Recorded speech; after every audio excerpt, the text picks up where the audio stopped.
Thanks very much, Clint, and thank you, everybody. I just might wait for 30 seconds while everyone gathers themselves. Thank you.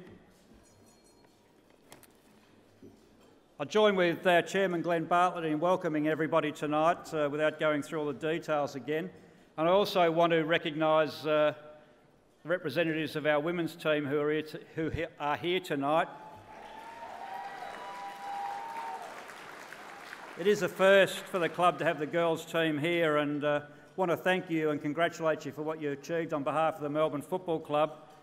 We've done a lot for women's football in the last 5 or 6 years, I think, but you've done a lot for us in representing the brand of the Melbourne Football Club and giving us respect in that area.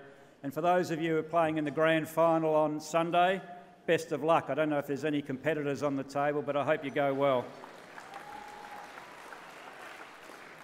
I don't want to speak too long tonight, but I do want to try and put to rest once and for all any doubt about where this club is and where it is heading and the longer-term future of this club. I know it's been tough being a Melbourne supporter over recent years, and I know this creates doubts in supporters' minds about the sustainability of the club and even about your own sanity for keeping on backing up week after week, year after year. And I get letters and emails when the scoreboard is awful, where to some degree I think the author is questioning their own sanity, but worse still, thinking that this club cannot survive. Whereas there may have been some basis for questioning your own sanity, there is no basis for worrying about where this club is heading. This industry is full of expectations. There are those internal expectations we have within the club based on what we know to be real, and there are those expectations that are external to the club, fueled by media, talkback radio, frustrated supporters, and even past administrators who like from time to time to take a swipe.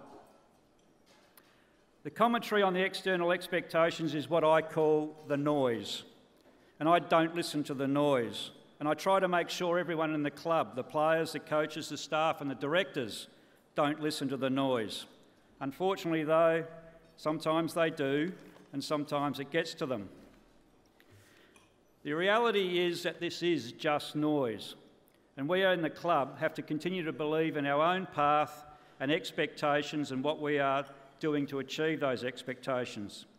So I want to look tonight at where this club really is at and to convince everyone it is exactly where I said it would be and that we have done what we said we would do. We are on a journey that for most of us at the club really only started 2 years ago in October 2013. Our starting point, which I only use as a reference and not to refer to the past, was as the worst performing club on field in the history of the AFL over 7 years, 2007 to 2013. And what made that completely different from different eras in the past and made it so much harder is that we entered that period in an expanded competition where the best young talent in the competition, by and large, had been directly prioritised to the two expansion clubs. That is a very low starting point and not one that can be turned around in a short time. I said this event last year that 2014 had been about building the foundation for a stable, solid and sustainable future, both on and off the field. I told everyone what we would do to build that foundation. I also spoke about the importance of this club winning back respect from everyone in the game. In saying that, I said that we didn't have a big bank account of respect to rely on, that people won't cut us the same slack when we slip up, like they would for well-performed and well-respected clubs. And when we slipped up, the analysis, or the noise if you like, would rush back to the Melbourne of old. I finished last year by saying that 2015 would be a very important year and one that we had to build on the foundation laid at the end of 2014. So here we are at the end of 2015, and while I was completely right about the noise, I am confident we are on track on and off the field. Firstly,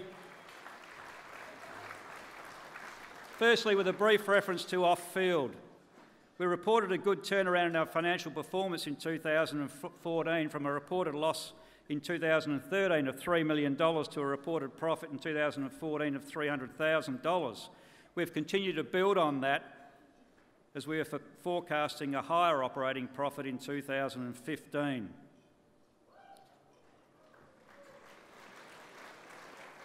What we've done over the last 2 years provides a solid commercial foundation for the future as the football team performance continues to improve.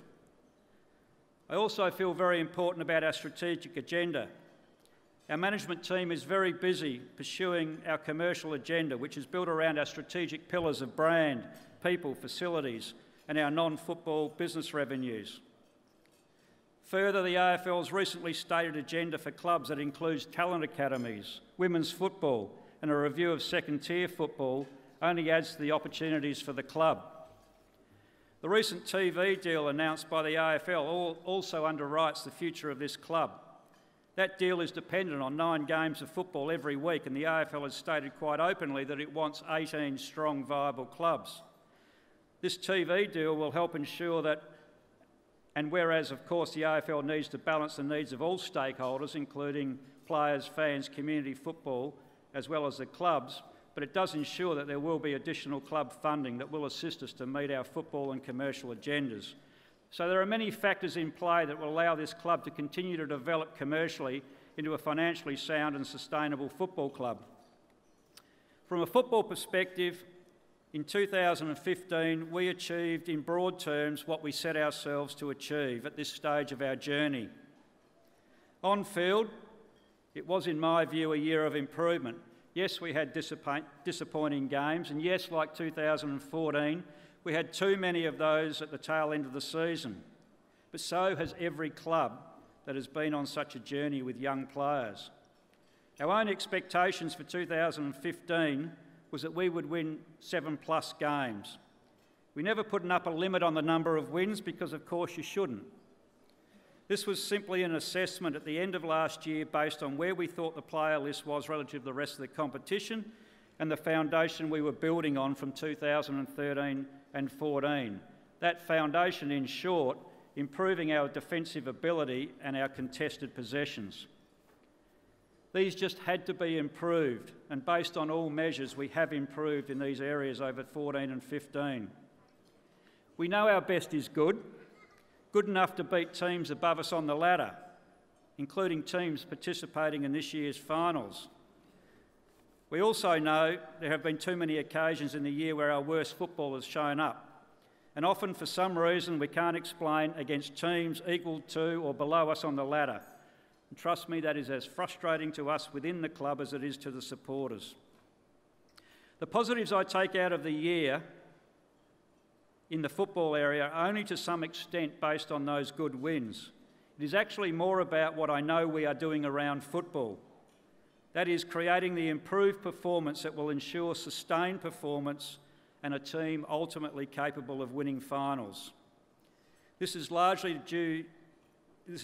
do with coaching structures and capability, better list management and better player development, all of which we committed to do at the end of 2013. We have put in place the coach succession plan with the appointment of Simon Goodwin to take over as senior coach this time next year. I watch and listen to Simon a lot. I see how he interacts with the players and how they respond to him, and I am sure he is the right man to carry on what Ruzi has started and what Ruzi will continue in 2016.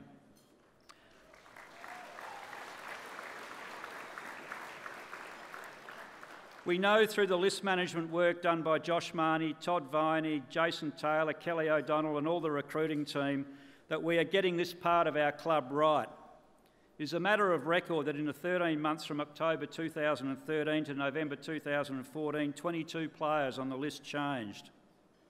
The decisions made to bring players in over the last 2 trade and draft periods has generally been right. The decisions at the end of 2014, right across the board, will prove to be excellent decisions in the future. You have seen a glimpse of the future this year from the new players, including players who have played their first game, who have the talent, the character, and above all, the competitive spirit to play finals football. By my reckoning, we had 7 debutants to the AFL this year. Last weekend, we had 13 players against GWS who have played less than 50 games. The other reason besides talent that we can bring these players in and win games is because of the player development and programs put in place. The relationship with Casey Scorpions is now very good. We have our coach at Casey, Justin Platt, in place, supported by Shannon Burns, Brad Miller, Brett Allison, who, by the way, is Fruity, in case you're wondering who the hell Fruity was. We brought Brendan McCartney on board in 2015, and he is renowned as the best development coach in the AFL. He has fitted into this club exceptionally well. His football wisdom and his experience is much valued and Macca much needed.